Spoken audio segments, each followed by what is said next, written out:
Bueno, a ver, pues quiero oír un poquito de participación y comentarios con respecto a este pequeño taller que hicimos. A mí me gustó mucho, Betsy. Y creo que aprendí, o sea, aprendimos la forma de desglosarlo, desmenuzarlo, ¿verdad? Por lo menos yo cuando estaba viendo que usted estaba, sí, yo sé eso, pero no lo puedo poner en palabras, ¿me entiende? Porque no tenía un ejemplo de cómo hacerlo. Pero ahora ya sé cómo es que tenemos que analizar el Evangelio desde la forma literaria, desde la forma teológica, desde las añadiduras, de todo eso, ¿verdad? Entonces, me gustó mucho. Sobre todo, lo que tenemos que ver es que a nosotros ya nos llegó un evangelio glosado.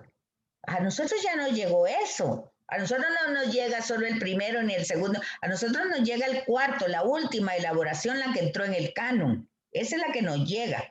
Y acuérdense que dijimos que en el evangelio glosado lo importante era como acomodar las piezas. O sea, esa era la glosa, ¿verdad? Acomodar las piezas para que entrara todo. Entonces es importante y ese era uno de los objetivos que ustedes leyeran el Evangelio de corrido, porque esto de que están, lo vimos con la samaritana, de los apóstoles que no era necesario que estuvieran aquí. Igual aquí, una manera de introducir el tema. Pero si nosotros estamos poniendo atención, vemos que nunca ellos hablaron con Jesús, nunca.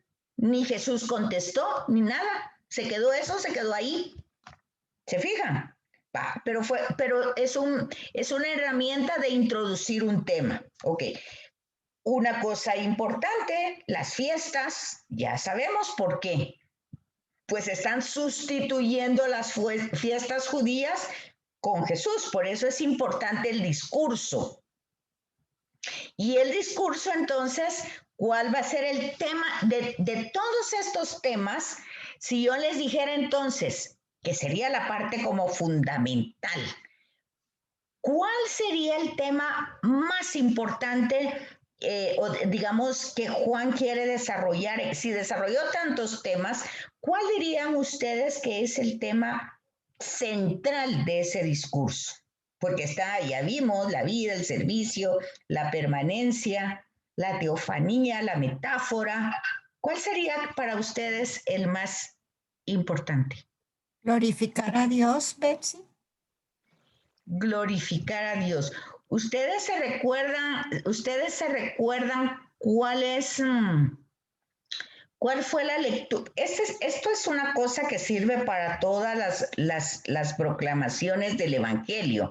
O sea, la primera lectura y el salmo, ya cuando vamos a la celebración litúrgica. Porque lo que pasa es que nosotros, ¿verdad? Podemos quedarnos y como a veces hasta el sacerdote dice, sí, bueno, yo creo que la palabra va por aquí. O a veces, como ustedes acaban de decir, bueno, yo me quedé con... No, eso está bien, pues, porque eso es algo personal y como ustedes quieran. Pero entre todo lo personal, ahí el evangelista quería transmitirnos algo. O sea, la comunidad de Juan quería transmitirnos algo. Nos transmitió todo esto. Pero de la parte esencial, ¿qué es lo que nos va a servir de guía? La primera lectura y el texto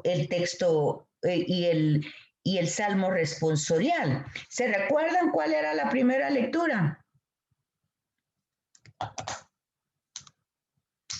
¿No se recuerdan? Yo no, Betsy. Ok. Yo no, Betsy. Era la del profeta que decía, pues, de que Dios, Yahvé le había... Jeremías. Que Jeremías había dicho, pues, de que Yahvé ya no iba a poner la ley en tablas, sino que las iba a poner en el corazón del ser humano. ¿Se recuerdan? ¿No se recuerdan? ¿Ah? No, sí me acuerdo. Sí me acuerdo. O sea, aquí está, yo seré tu Dios y ellos serán mi pueblo. Y a nadie tendrá que instruir a su prójimo ni a su hermano diciéndole, conoces al Señor, porque todos me van a conocer, desde el más pequeño hasta el mayor de todos, cuando yo les perdone sus culpas y olvide para siempre sus pecados. Palabra. Eso lo hizo Jesús. ¿En qué momento lo hizo? En la glorificación. O sea, el tema ahí es cuando Él vaya a ser levantado, la hora. Ese es el tema central del discurso. ¿Por qué la hora? Porque ahí es donde Él se desarrolla un poquito más. ¿Y acaso qué le voy a decir a mi Padre? ¿Que me evite esta hora? Si para esta hora he venido. Fíjense, si ustedes se fijan, se guían con la primera lectura, entonces ustedes se van dando cuenta con el Salmo responsorial que entonces se le pide que ¿qué? Crea en mí un corazón puro. Fíjense una cosa, yo no tengo aquí la lectura de los domingos. Esto yo lo sé yo puse atención el domingo, yo entendí los textos, yo estuve en misa. Yo no fui ahí solo a estar parada. Yo voy a entender. No aplica. Yo voy a entender lo que Dios está diciendo. Y la petición que se está haciendo, crea en mí un corazón puro. Porque lo que está diciendo es eso. Esa glorificación. ¿Por qué es una glorificación? Porque su misión es una misión salvadora. Va a salvar a la humanidad. Y yo tengo que desear eso, yo tengo que agradecer eso, yo tengo que tener un corazón puro para poder colaborar con esa salvación. Los textos son preciosos si uno los entiende. Si no los entiende, no sirven de nada. Y estos cursos son para que ustedes entiendan esos textos. ¿Sí se fijan? ¿Sí captan o no? Mire, Sí. yo creo que yo capto porque además el padre ayer hizo algo lindo, nos dio la absolución general a todos los ministros, nos puso crisma en las manos para precisamente consagrar, dijo, eso se usaba para la consagración y que teníamos que consagrar nuestras manos al servicio de Dios. Entonces, cuando acabó con todo esto, viene como que a caer todo en orden y hasta la fecha que escogió para hacer esa renovación con nosotros fue, no lo hubiera entendido tal vez también si él no hubiera hecho todo lo que hizo después, que fue un detalle bellísimo para toda la vida.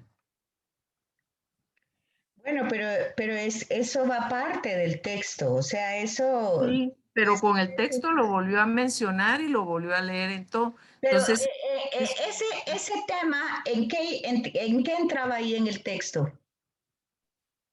entraba precisamente en la glorificación de Dios, en el perdón de los pecados que estaba haciendo Jeremías.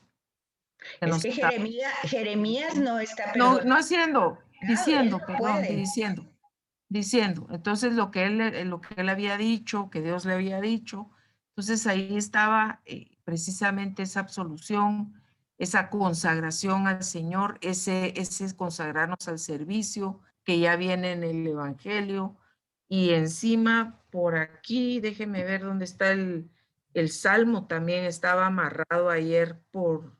Él se crea en mí un corazón puro, era ese. Exacto. Ese responsabilidad. Bueno, el tema es de que tanto ayer como hoy, como todos los días, está acabada la estructura de lo que estamos estudiando. Y entonces entre todo este material, entre la fiesta judía, entre que los griegos quieren hablarle, entre el discurso, en el discurso, cuando estamos litúrgicamente reunidos, la primera lectura nos alinea con lo central del texto, con lo que ese día se quiere hablar. O sea, ¿qué es lo que se quería entonces el domingo? Un corazón para Dios, un corazón disponible. Un corazón disponible. Entonces, si ustedes se dan cuenta, en ese corazón disponible entra el servicio, entra la vida, porque yo me tengo que despojar de ciertas comodidades. Entra el tema de permanecer en él, porque tiene que ser el tema de oración. Entra el tema tanto de Jesús humano que se solidariza conmigo como Dios, pues, como hijo de Dios, Dios mismo, porque si yo estoy a su servicio, estoy con Él y el Padre está también conmigo. Y entonces, fíjense, todo entra en un conjunto y en una sola palabra. ¿Cuál es el mensaje del domingo? Usted vio la primera lectura, el Salmo responsorial y la carta a los hebreos, ¿verdad? Que no es carta. O sea, a los hebreos, que explicaba perfectamente la glorificación de Jesús, que aprendió a través del sufrimiento, miren, ahí va la parte humana, aprendió a obedecer sufriendo. Fíjense cómo no tengo yo aquí ningún librito que me lleve la línea del domingo y sin embargo está toda la línea.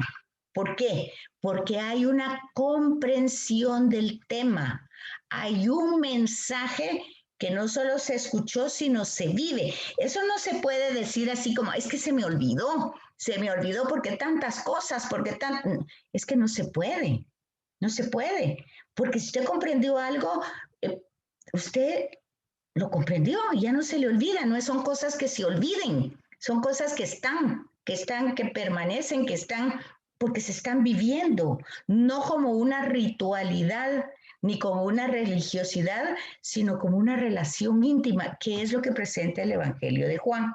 Bueno, eso era una especie de taller y si les pongo nota, ¿cuánto dicen ustedes que le pongo de nota? Betsy, todavía le quedamos debiendo. Como menos. Pero 0 por lo menos, no, 0, dejémoslo, Alina, 0, No, 0. yo todavía estoy en menos 0. No, pero me da mucha tristeza a mí me da mucha tristeza porque yo me esfuerzo preparándoles las clases y me da mucha tristeza saber que no se está logrando el cometido. Porque el cometido es que ustedes vibren cuando escuchan eso y no se queden, porque eso es lo que estamos haciendo. No es un conocimiento intelectual, sino es acercarnos más a la persona del Señor y poderlo disfrutar, poderlo saborear con gozo. Y son muchas cosas. Bueno, yo como de veras lo disfruto tanto cuando lo preparo como cuando lo comparto con ustedes, pues a mí me gustaría contagiarles eso. Bueno, pero eso será obra del Espíritu Santo, no mía, ¿verdad? Ay, perdón, Betsaida, mire, yo en mi caso tal vez era porque era un día especial para un montón de cosas y por ahí No, pero no se preocupen, o sea, yo no lo estoy hablando aquí a personal, No, estoy diciendo... pero es cierto, tienes razón, yo también doy clases y a veces digo, Dios mío, no les llegué como yo quería llegarles, pero si quiere, hablemos de la del sábado. Acuérdense que hoy es el último día de clases. El otro lunes no tenemos. Y Yo dije, ¿qué hora se acabó el trimestre? Qué horrible. Dentro de 15 días tampoco, porque es la Semana Santa y es la Pascua. O sea que la comparación que les acabo de dejar, yo espero. Es para dentro de 3 semanas. No, Sí, una. claro, 3 semanas. Y yo espero que ustedes, ¿cómo se llama se pongan al día en la lectura ya con las prácticas que hemos tenido, pues, Sí, pues que ustedes mire, puedan enriquecerse. Porque la verdad, ese es el objetivo del curso, que ustedes puedan disfrutar, saborear, gozarse la palabra de Dios. ¿Y cómo se logra eso? Entendiéndola. Entonces, estos cursos son para eso, para dar ciertamente lineamientos de esa comprensión. Bueno, vamos a pasar a la otra parte, si no ya no termino, que toca el Espíritu Santo en el Evangelio de San Juan. Fíjense que si ustedes leyeron o ya estudiaron los sinópticos, ustedes ya se dieron cuenta que el que toca este tema del Espíritu Santo es Lucas. Y por supuesto, Hechos de los Apóstoles, que más de algunas personas le llaman el Evangelio del Espíritu Santo. En los procesos de elaboración de los evangelios, pues vemos que Lucas es anterior que Juan, ¿verdad? Y que este tema del Espíritu Santo es otro elemento que entra no tanto en la primera parte de Juan. En la primera parte entra como especie, por ejemplo, con Nicodemo, del espíritu es como el viento, bueno, todo eso, pero no hay tanto desarrollo del tema como en la segunda parte, o sea, el tema de la glorificación. Entonces el Espíritu Santo y Jesús en este tema es como muy importante, ¿verdad? Descubrirlo en Juan, porque como ya les digo, en los sinópticos está más en Lucas y en Hechos de los Apóstoles. ¿Van conmigo, sí o no? Sí. Eso lo tiene. En la página 118 tenían una sugerencia de trabajo de todo esto que habíamos visto, de los dos temas anteriores que vimos en las dos sesiones anteriores. Ahora aquí estamos en la página 119. Y entonces aquí les dice lo que les acabo de decir, que en la primera parte del Evangelio no encontramos mayor cosa. Ahora, vemos la definición que Jesús hace del Espíritu Santo. A veces va a decir el Espíritu Santo, a veces va a decir el Espíritu de Dios, a veces le va a dar otro nombre. En este caso aquí empieza con el Espíritu de la verdad. Entonces es muy importante en el Evangelio de Juan entender qué es la verdad. En otra parte, y acuérdense ustedes que casi terminando el Evangelio de Juan, Pilato le pregunta a Jesús, ¿qué es la verdad? Pues tampoco Jesús le contesta, ¿verdad? ¿Por qué no le contesta? Porque eso se supone que en todos los discursos él ha dicho. Y si ustedes se dan cuenta, ustedes ya me podrían decir qué es la verdad, porque ya lo vimos. ¿Qué es la verdad? Según lo que hemos visto.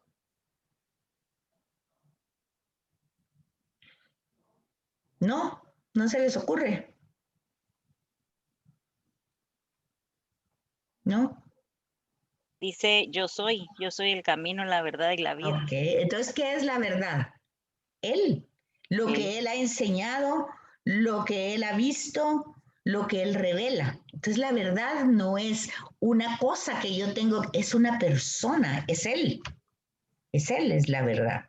Entonces, ahí está la verdad delante de Pilato y no la reconoce. Es muy apasionante, es muy lindo, es muy bonito.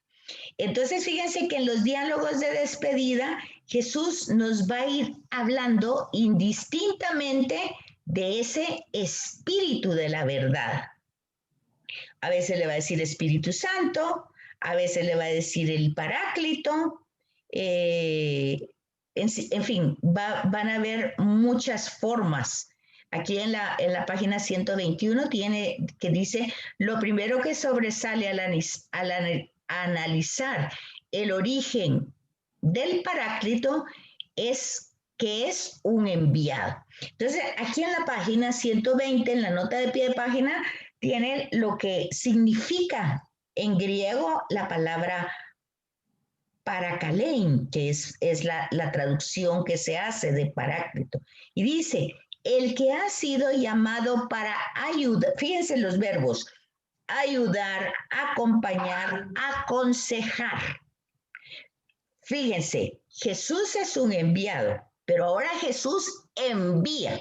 Fíjense, es la misma acción de Dios. Es la misma acción de Dios. O sea, porque ya entendimos que resulta que el Padre de Jesús es el mismo Yahvé del Antiguo Testamento, es el mismísimo, no es otro. Y entonces, ahora Jesús con esa identidad justa con el mismo Yahvé, porque como lo vimos al principio en el prólogo, con la preexistencia. Bueno, entonces ahora, así como el Padre lo envió, ahora Jesús envía. Fíjense ustedes, y aquí dice, ¿a quién envía? A alguien para ayudar, acompañar y aconsejar. Vean qué funciones más importantes. Ayudar, acompañar y aconsejar. Entonces, esa es la traducción de Paráclito, desde la palabra griega, ¿verdad? Por eso es un espíritu de verdad. Y es un enviado.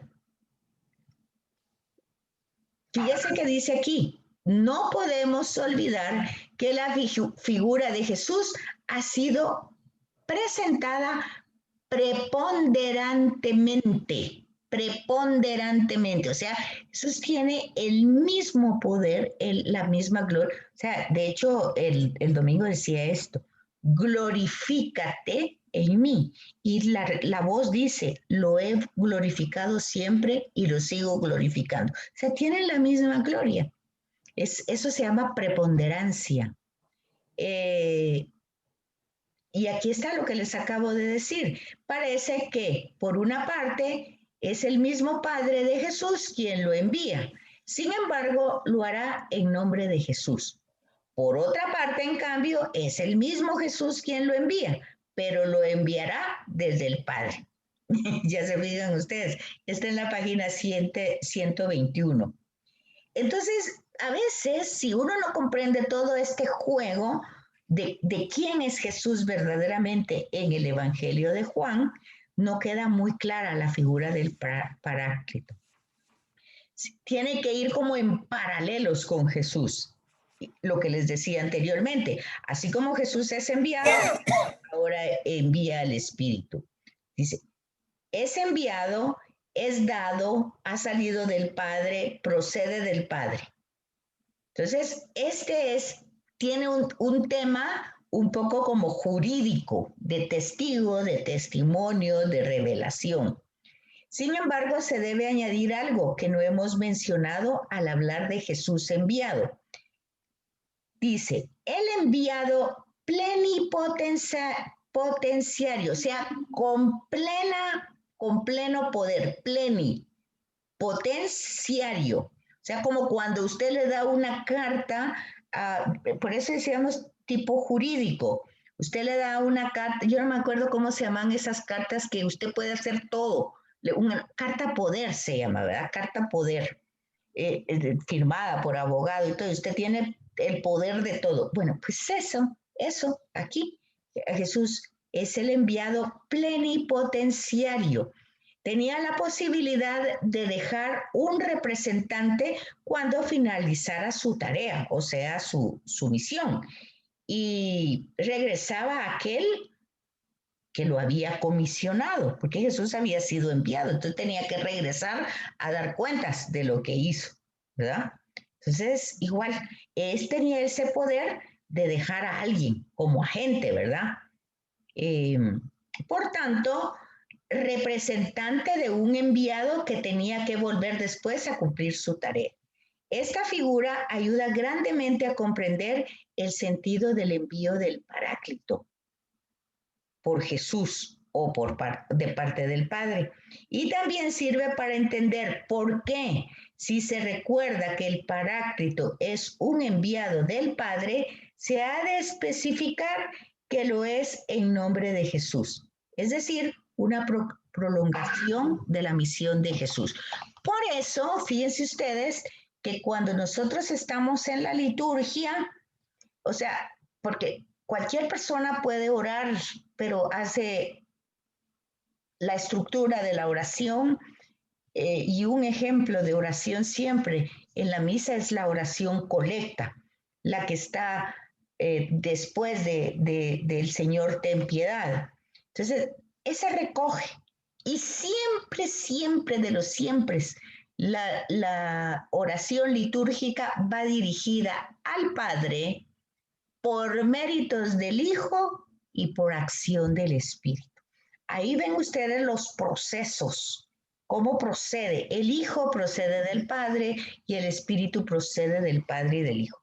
Entonces, eso se ve en las oraciones. Entonces, y eso también es algo que debemos aprender, porque la oración va dirigida siempre al Padre, por méritos del Hijo. ¿Por qué? Porque por méritos, por la acción, por haber cumplido esta misión, nosotros estamos capacitados, tenemos la capacidad, no por méritos personales, sino por méritos de Jesús, de relacionarnos con el Padre. Por eso Él es el camino al Padre, el puente, es la verdad del Padre, porque ya lo dijimos, porque es la verdad, porque Él es testigo, Él escuchó, Él vio, Él es testigo. y por lo tanto revela una verdad que él no se ha inventado.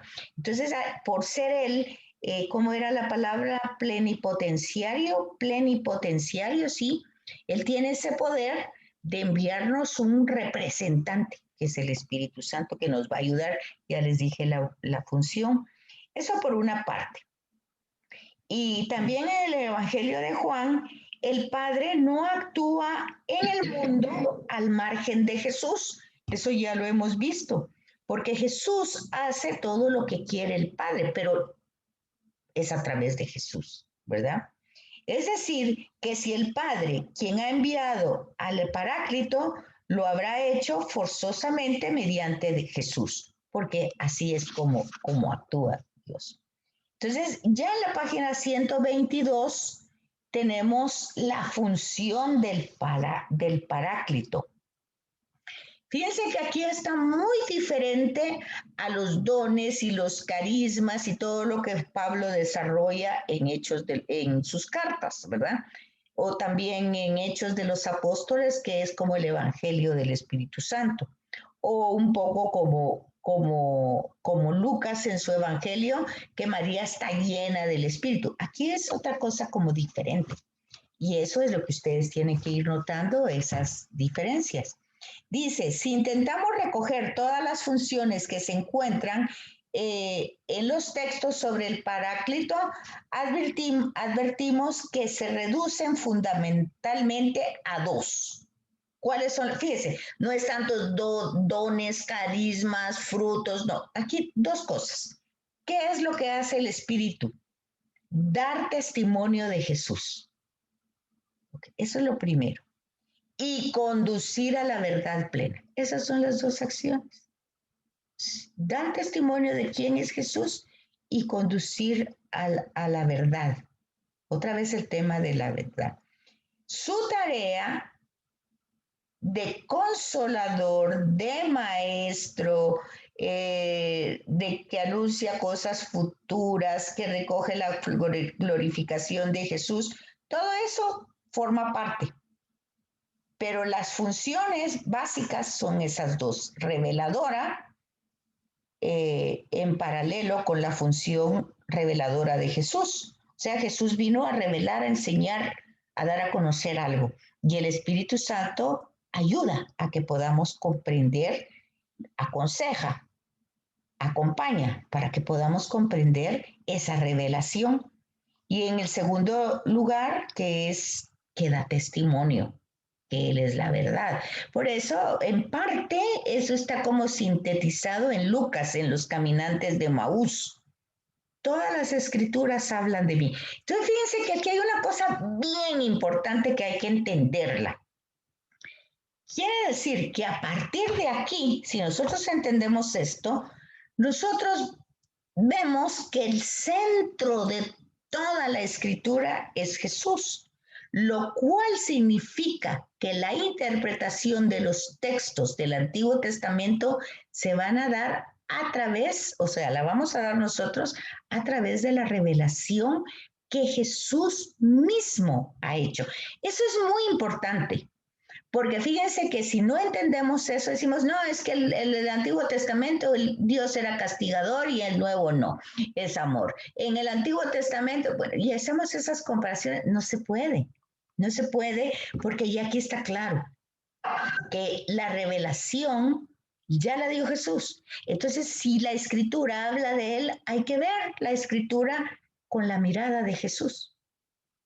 Y ver cómo las primeras comunidades quisieron hacer eso. Entonces, por eso dice, hay que leer los textos con el mismo espíritu que se escribieron, sobre todo los del Evangelio. ¿Y cómo se escribieron estos? Pues dando testimonio de quién es Jesús. Por eso dice, no habla por sí mismo el Espíritu Santo. Jesús no hacía nada por sí mismo. Bueno, entonces eso ya lo habíamos visto.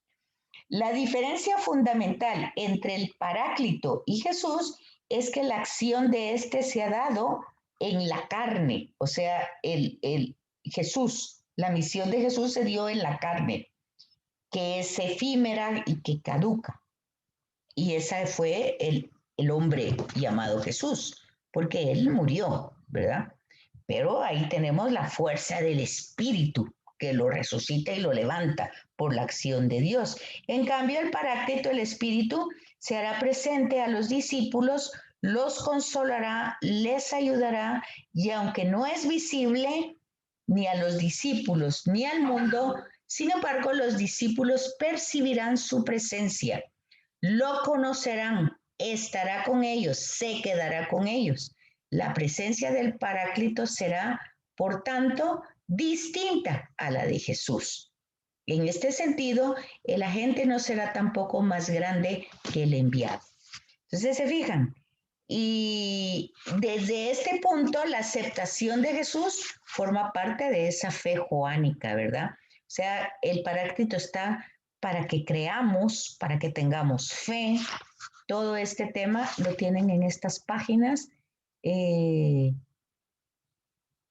Y luego ya no nos va a dar tiempo porque ya nos queda poquito. Ya creo que ya tan menor de todas maneras. El contraste con el pecado que lo tenemos en el página 127.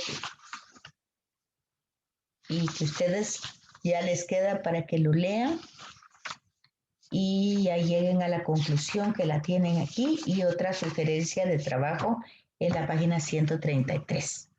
Así es que no sé cómo vamos, no sé si tienen dudas, preguntas o algo. Antes de que nos despidamos, porque van a ser 15 días, que no sé si tienen alguna duda, pregunta para algo que tengan que hacer. Yo tengo una duda, Betsy. A ver, Alina. Dice en el libro que Jesús es enviado por su Padre con poderes plenipotenciarios, como usted dijo, pero que en la ley judía el enviado, pues sí, tenía los mismos, o sea, se tenía que ser tratado igual que la persona que lo envió y todo ese asunto, pero que en cierta forma era menos o menor que el que lo envió. Sí. ¿Verdad? Pero, y entonces se tratan de explicar por qué él no es así, pero no entendí. No es así porque este enviado tiene una preexistencia. Entonces, este enviado no tiene ese sentido jurídico de Israel de ese tiempo, de que dice, pues el enviado es como segundo, ¿verdad? Como que es más importante el que lo envió. En el caso de Jesús es donde aquí dice el texto supera todas las concepciones. Ahí es donde usted tiene que ver el problema del judaísmo que hasta el día de hoy no acepta. ¿Cómo va a aceptar que Jesús mismo sea Yahvé? Porque eso es lo que está diciendo. Es el mismo. Sí. Es el yo soy. Entonces, ellos hasta la fecha, hasta el día de hoy, no lo aceptan. Y Pablo dice eso también. Dice, para los judíos es un escándalo, o sea, es escandaloso decir que Dios es hombre. De que Jesús es Yahvé. Y para los griegos es una locura pensar que Dios está crucificado en una cruz y así, como un esclavo. ¿Por qué? Porque los griegos tenían todo un culto al cuerpo, a la belleza, y verlo desfigurado, desnudo, y así, y que decir ese es Dios, pues simple y sencillamente no. Y para los judíos, que Yahvé, que ellos no podían ni pronunciar su nombre, fuera Jesús, tampoco.